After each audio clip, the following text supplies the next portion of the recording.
Hello, welcome. My name is Anthony Perrotta, and I'm so pleased to be sharing When Faith Meets Movies, a Christmas edition with you. A big thanks to OAPCE for giving me this opportunity to share in my love of storytelling with you, a tremendous Catholic parent community. So as the Christmas season approaches, spending time with family, there's so many great movies to watch. And my hope with this presentation is encouraging you to not just watch movies, but actually talk with your family, talk with your children about the meaning of the movies, and to really reflect on who we are called to be as Catholics through popular film texts. So we can watch movies as entertainment, which is wonderful. I do so all the time, whether by myself or with my family. But it's also important to recognize that films are very much a cultural artifact. They rise out of the political, they're a mirror and a reflector of particular time, of particular realities. So this movie list are some of my favorite Christmas films, some not so typical, some that fall within the subgenre of the Christmas movie, but I think you'll find something here you'll enjoy. Let's get started.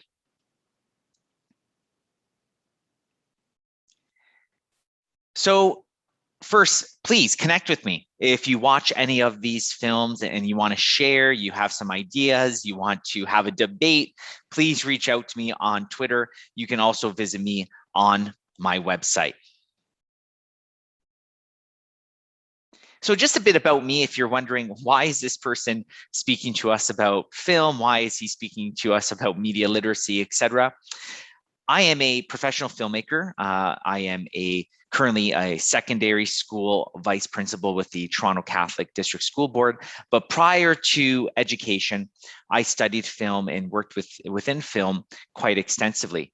Humber College here, the first logo you see is where I studied film and TV production. I obtained a 3-year diploma in film and TV production with honors from Humber College. And what was great about that program, it was all hands-on. I left high school really wanting to engage in some type of tangible learning. I wanted to actually make films. And Humber provided me with a great opportunity to collaborate and learn from amazing colleagues. I made wonderful friends. I made incredible industry connections and relationships that I still have today. And it really provided me with the how to film and TV production, but also ignited in me the passion to discover the why. To storytelling and how film really is this cultural artifact. So from Humber, I dabbled in the Canadian film industry, corporate filmworks, documentary filmworks, which is really my sensibility, intimate storytelling, where I acquire publicly funded monies.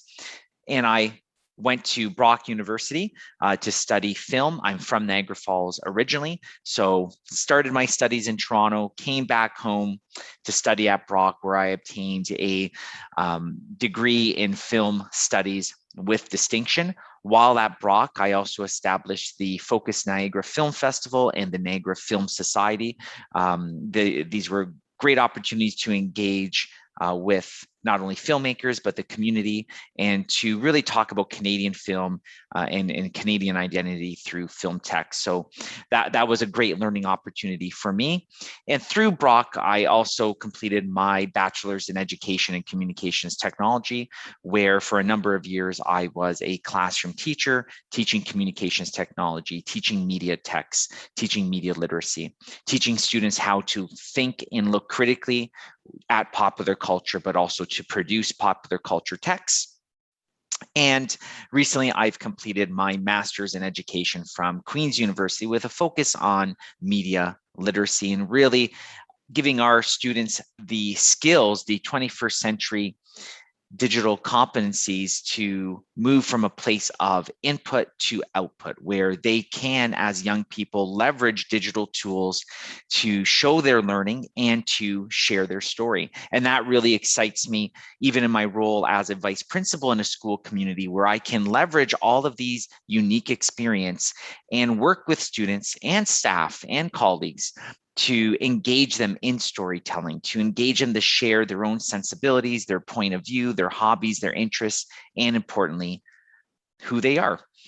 So that's quite exciting. So everything's a story, right? Our almost our lived experiences like a film. Everything COVID that we've been experiencing is this kind of unique thriller that's also drama, action film, everything else, science fiction, if you will.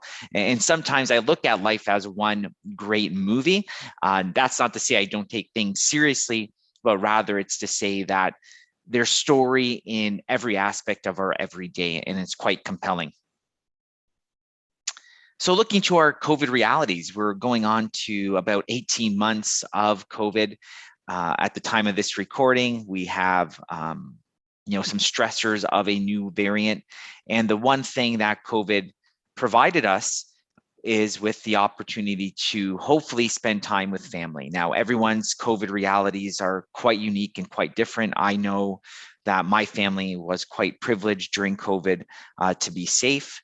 My wife is a teacher, I'm an educator, and we were at home with the kids. So we were able to spend time with our children who are in elementary school, support them through their homework, support them through the COVID pivot and when it came to learning, but also we had a lot of family time, and we were privileged in that way. We were getting paid, we were working from home, much different than a lot of people. So the COVID experience afforded us the time to sit on the couch together, to watch films, to stream, whether it was Disney Plus, whether it was Prime Video, whether it was Netflix, whether it was our DVD collection, a lot of Amazon purchases of new Blu-rays and 4Ks and everything else.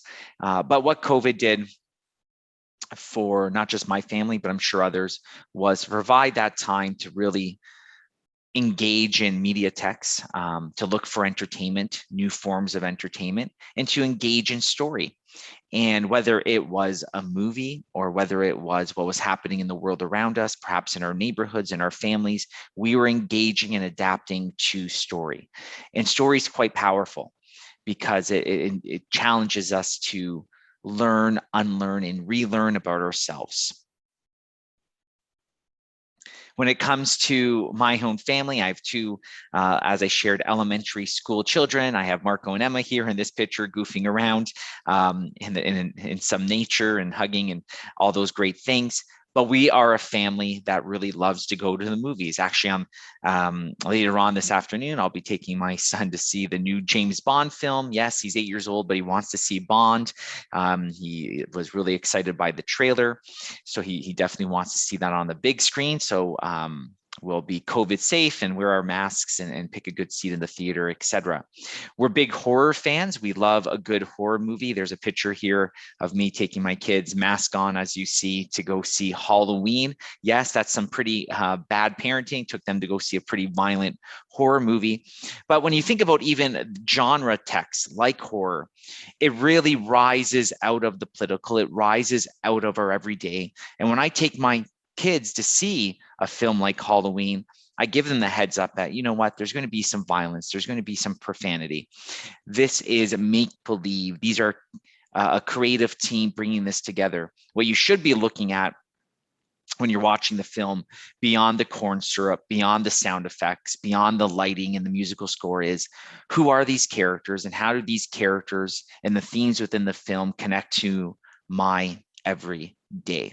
So when we're watching Michael Myers, they're not just watching Michael Myers, they're trying to understand who is Michael Myers potentially in our everyday existence.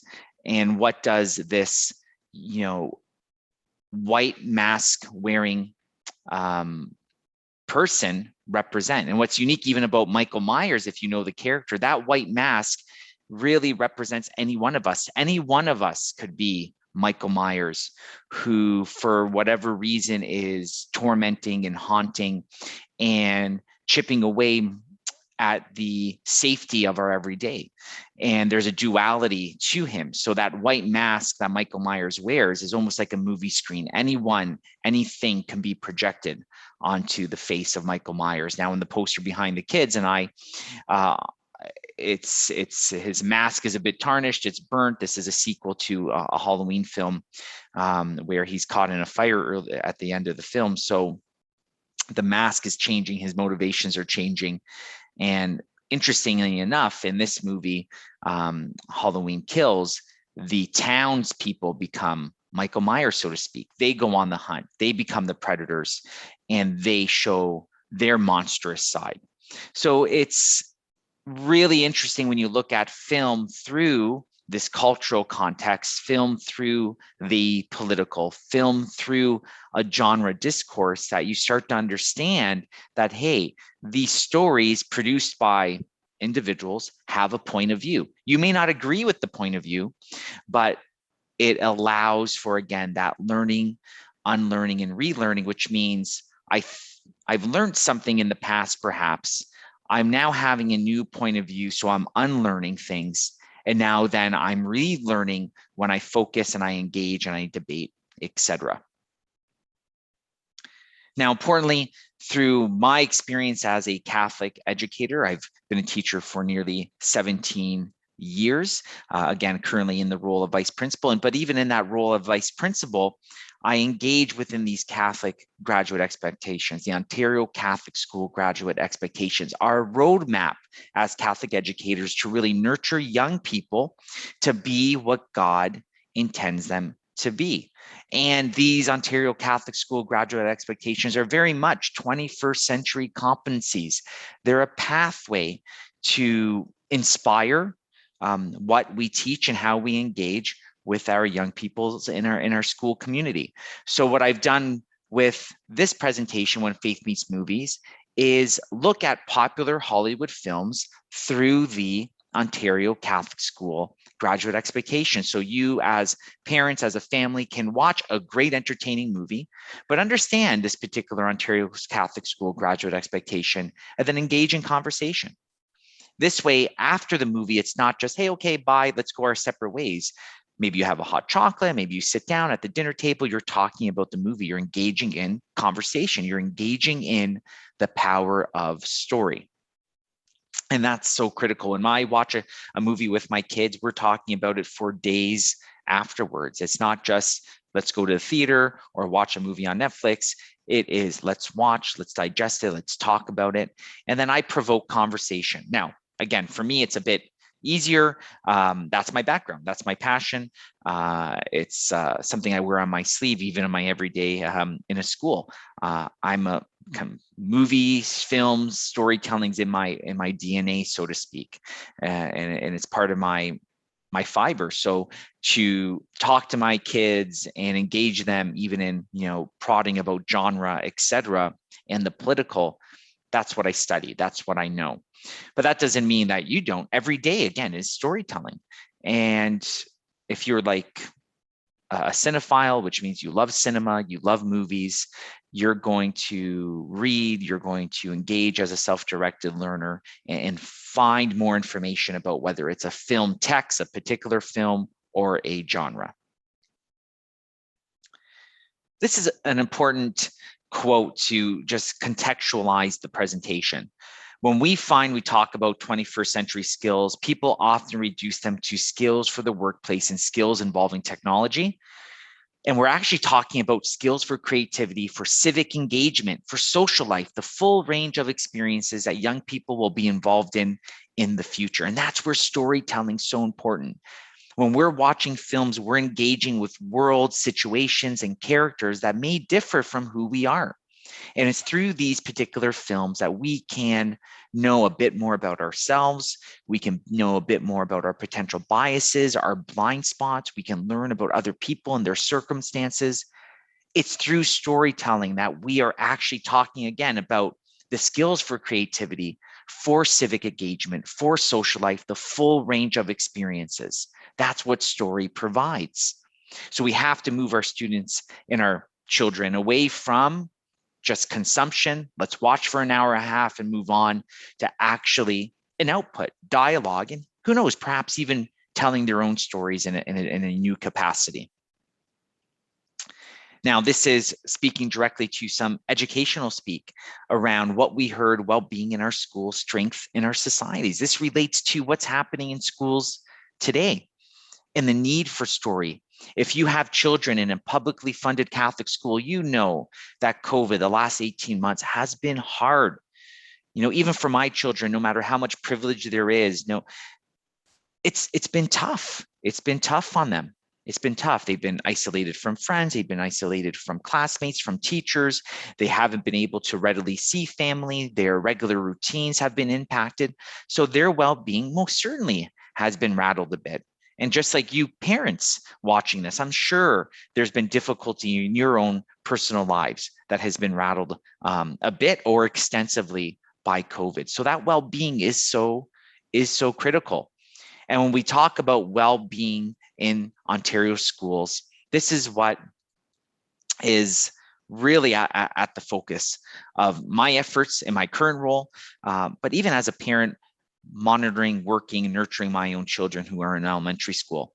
First and foremost, Ontarians told us that well-being is grounded in a positive sense of self and spirit.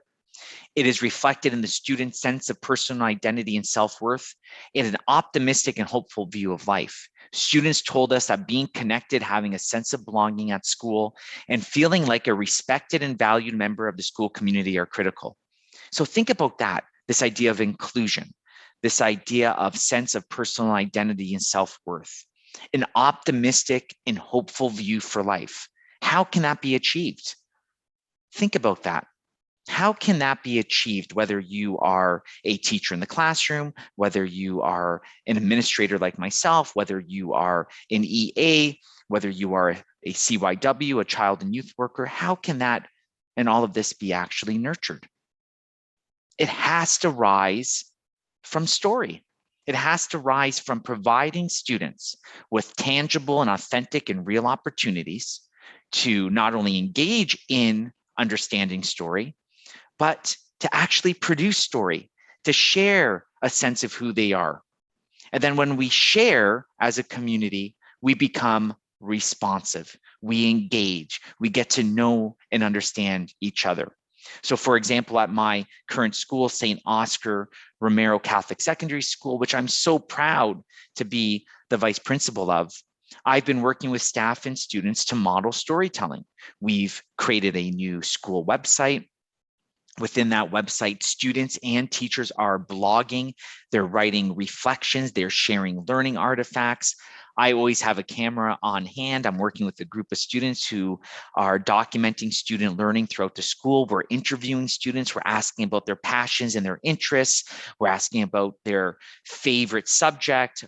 We're asking about their successes in their classes. So we're cultivating and we're nurturing this opportunity for that positive self-worth. And it's all grounded in storytelling. And it's all grounded in media literacy. It's all grounded in the new pedagogies that academic scholar Michael Fullan speaks about quite often. These new pedagogies to stay relevant and to actually empower students to share. So with all of my experience at Humber College, with all of my work in film, corporate film, documentary film, film exhibition with film festivals and screening partners, et cetera, with the academic side of film, becoming a teacher, completing my master's, et cetera, I have a deep passion for this. The only way we're really going to create responsive and inclusive school cultures is if we understand fully who our students are and we provide them with a platform to show who they are. And that's where media literacy comes into play. And that's when we are actually building a culture that is grounded in well-being. So obviously you can tell I get very passionate about this because students of 2021 and moving forward, they have to be mobilized to tell their story. And they have the ability to produce in a way that I could never in high school or going to film school in 1999. So let's get started. Let's talk about some movies. I'm going to walk you through a list of my favorite Christmas films. Again, some of them are atypical. They're not your typical Christmas films, subgenre Christmas films, but let's get going. Here we go. Actually, before I show you that list, this is a colleague of mine, Dr. Anne Lancashire. She actually, in the early 1970s, brought formal film studies to the University of Toronto.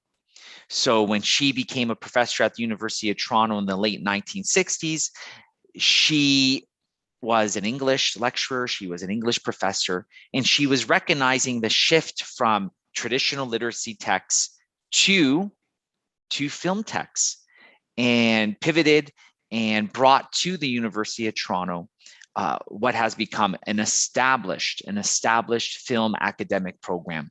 And in this video that you'll have access to, that I'll play in a few moments, she actually talks about how film rises from the political, how it very much is a reflection of who we are at a particular point in time.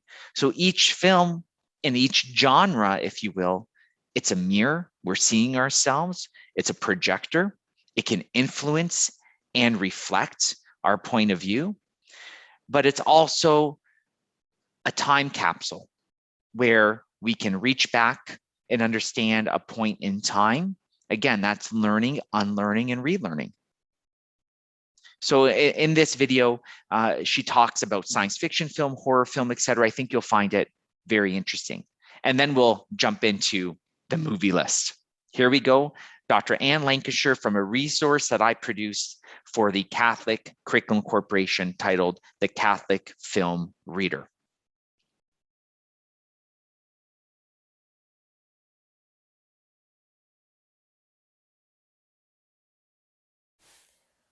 All popular film is political in that it rises out of specific social and political times.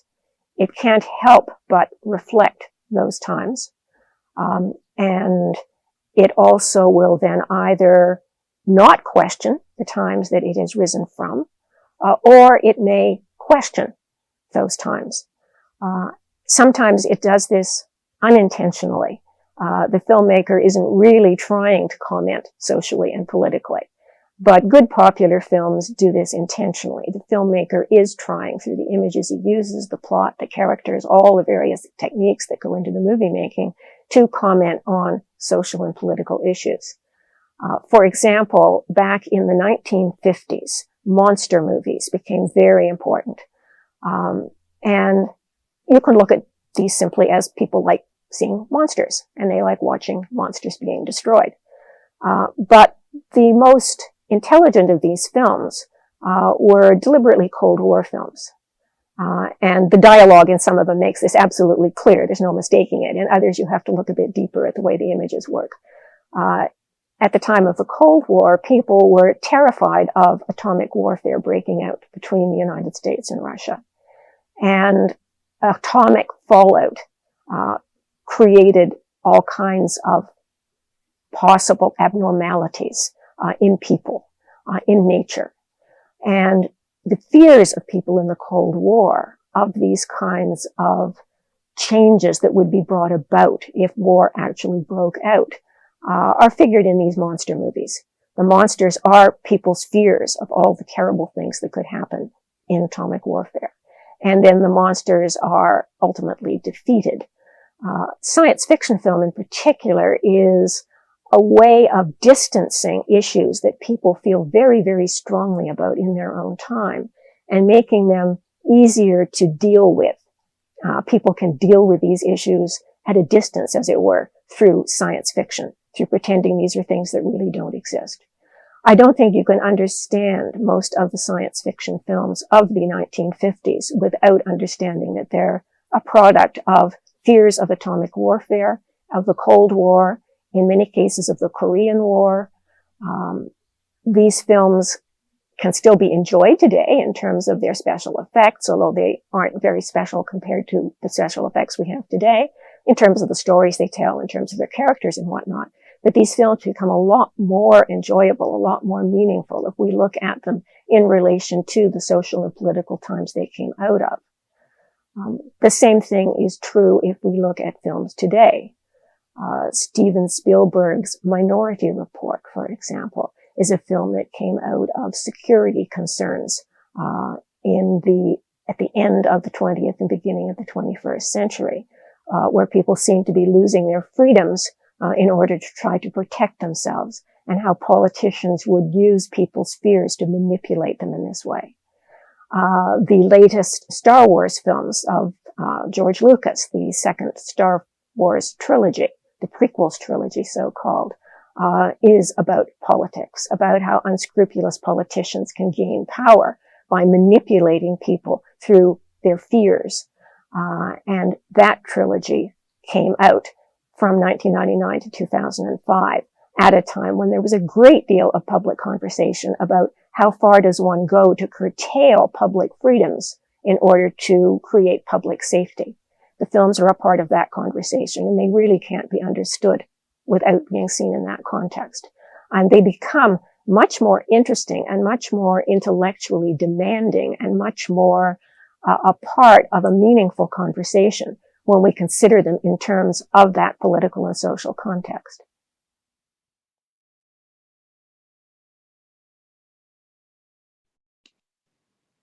Always love hearing Dr. Anne Lancashire speak, whether it's on film or in person. She has engaged with my students in the physical classroom, just wonderful, and what a passionate educator, and what an incredible thinker.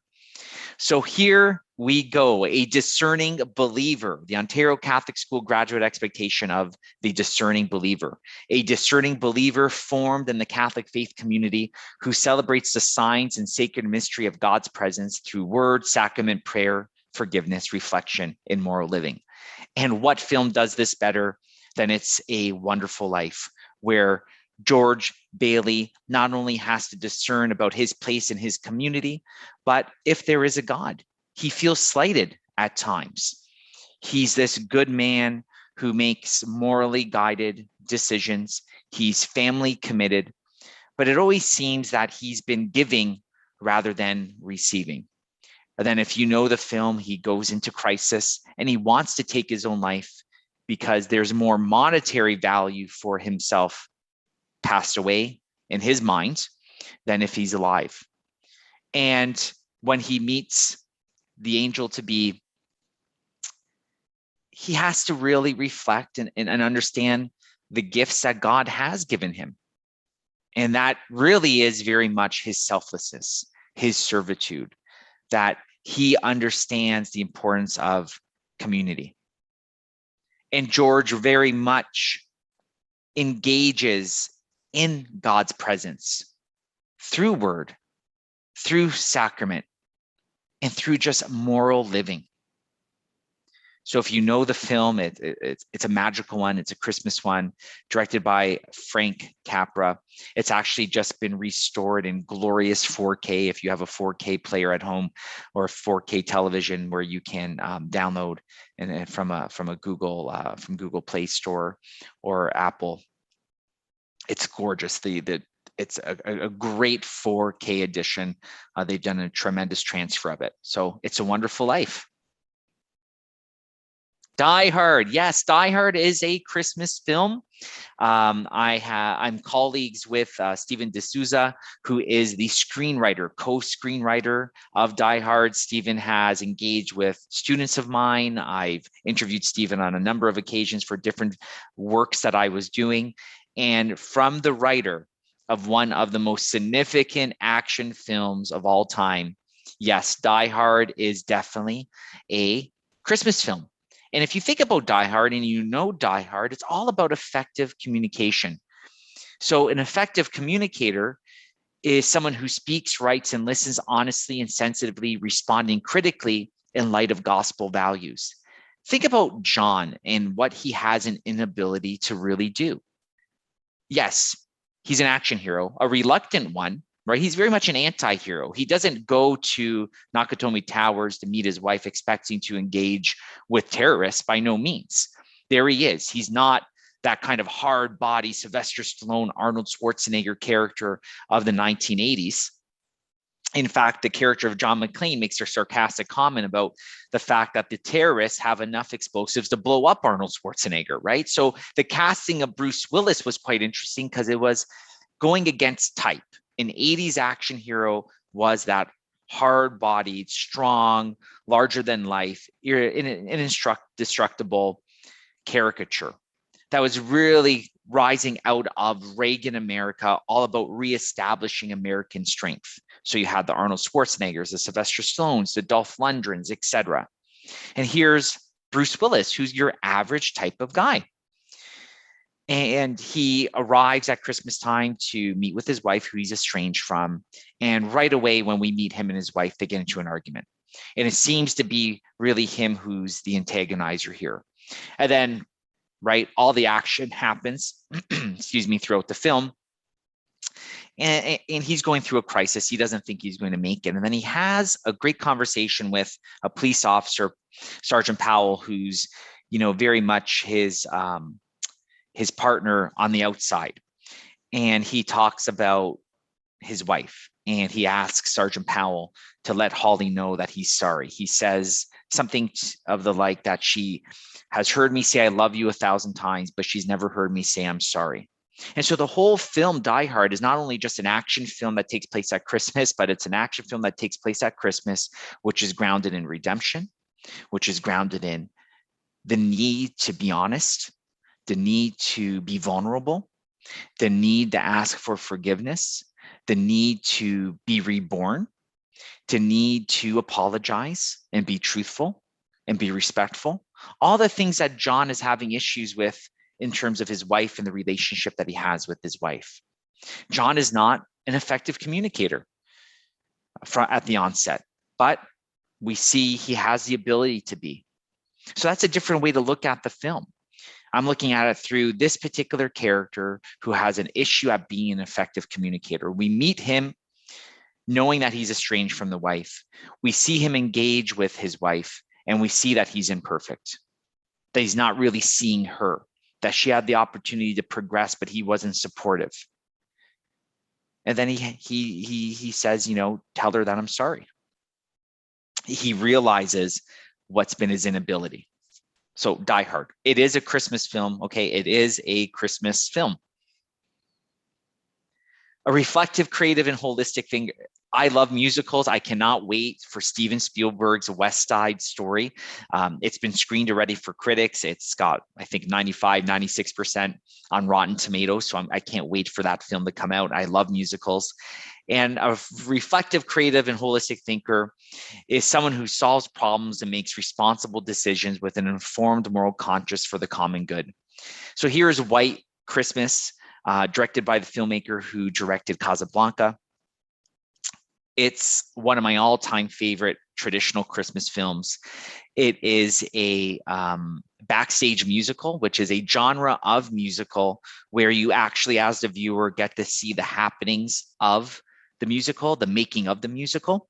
And typically within a backstage musical subgenre, you get to see these characters living repressed type of lives. In this case, Bing Crosby's character is a workaholic. He's repressed in terms of his relationships. He's not really open to have relationships, etc. But in terms of being a reflective and creative, holistic thinker, he is a good man. Him and his partner, played by Danny Kaye, they're both musicians, songwriters, creative partners. They go to put on a show. They arrive at an inn. They realize that the inn is owned by their former military general from the Second World War. And they owe it to him as his former troops to help him. The inn is suffering economically. Their general is suffering kind of in terms of his personal identity. He wants to get back into the army, but he's older, he's injured. He's pretty much told by the army that he's redundant. So he's suffering, feeling obsolete.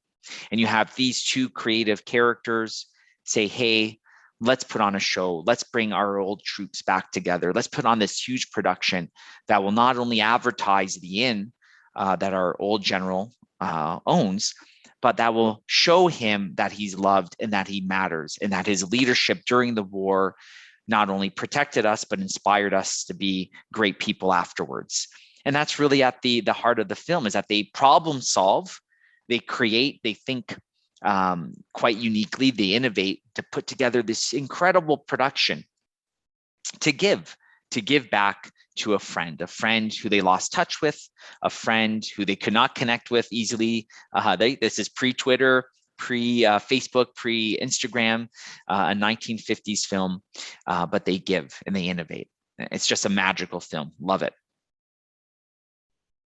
Elf. Oh my gosh. Elf is, I think, really it's become a classic now. I think it's a contemporary classic, first coming out in theaters in 2003. Who doesn't love Will Ferrell in Elf? Looking at a self-directed, responsible, lifelong learner, a self-directed, responsible, lifelong learner who develops and demonstrates their God-given potential. That is Buddy the Elf. Think about that.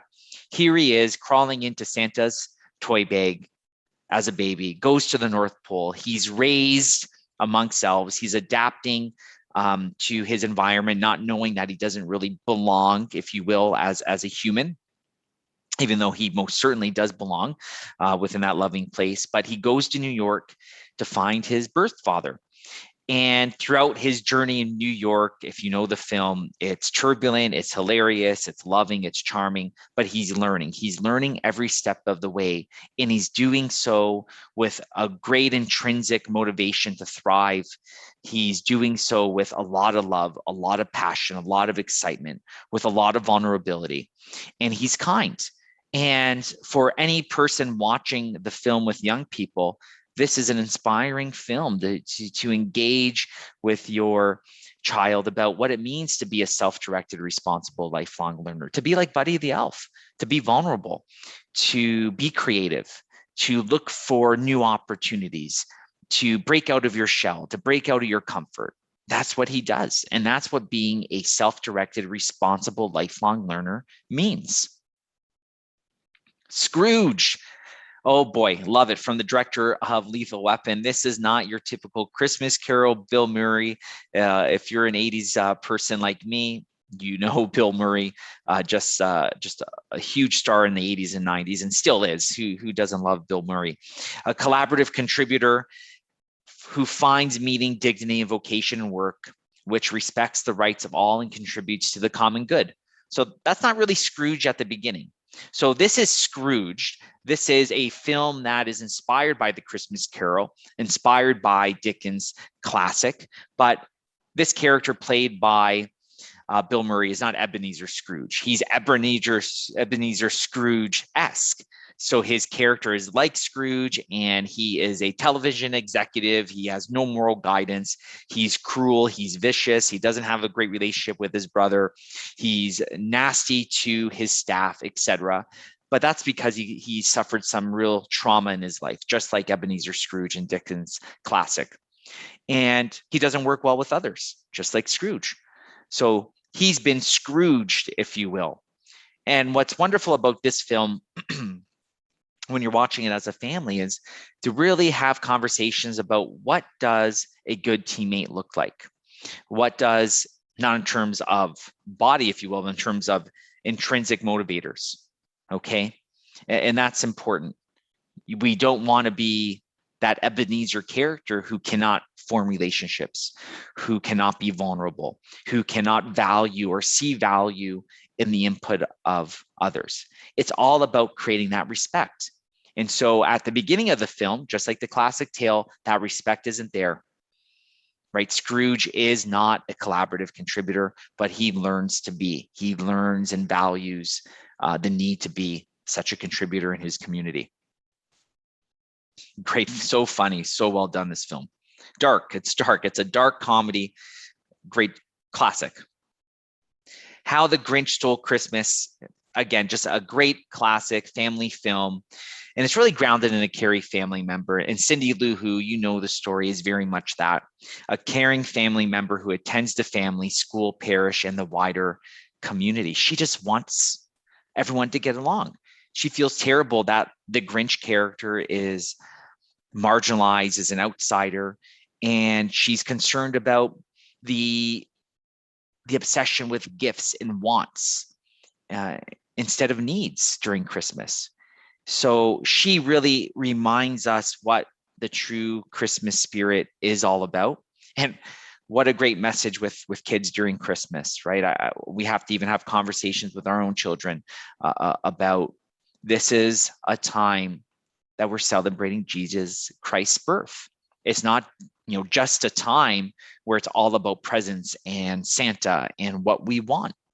And we have to think about others. We have to give. Even if we don't have much to give, perhaps there's something we can give, whether it's a Christmas card that we draw and we send it off to a shelter or whatever the case may be. She is that reminder. She is that reminder that we often live in a world of consumption. Well, not often, we do. And how do we move away from that? So a caring family member, not just a family, your immediate family, but your family, your neighborhood, your neighbor, your school family, etc. Gremlins, a responsible citizen. A responsible citizen is actually the last of the Ontario Catholic School graduate expectations. So it starts at discerning believer, brings you down to a responsible citizen. And what's interesting about that is the responsible citizen then becomes the foundation of the Ontario Catholic School graduate expectations. And it's really what students are called to be as Ontario graduates. When we look about achieving excellence in Ontario education, it's not about making doctors and lawyers. It's about nurturing young people, regardless of their report card grades, to be active and mature, responsible citizens in their community. So whether they work as a school janitor, like my mother did for 25 years, or they're a doctor, like my daughter's godfather, whether they're working at Home Depot or Cineplex Odeon, etc. How are they as contributors? How are they as responsible citizens who can make morally guided decisions, who care about their neighbors, who are engaging in their community, who are being morally guided in their everyday? How are our children nurtured to promote peace and justice and the sacredness of human life? This is what schooling is about. This is what Catholic education is about. It's about a call for young people to be what God intends them to be. So here in Gremlins, a subgenre directed by Joe Dante, who I've had the pleasure to chat with on a number of occasions and collaborate with, this is a Christmas film that reminds us of the danger that comes with greed, the danger that comes with consumption, the danger that comes when we only think about our wants. So at the beginning of the film, Billy here with Gizmo's dad is in New York Chinatown, and an older gentleman who owns an antique store says, no, you cannot purchase the Mogwai, which is Gizmo, because with him comes great responsibility. But the father wants. He doesn't respect the elder. And he creates a side deal with the grandchild of the elder, and he purchases Gizmo.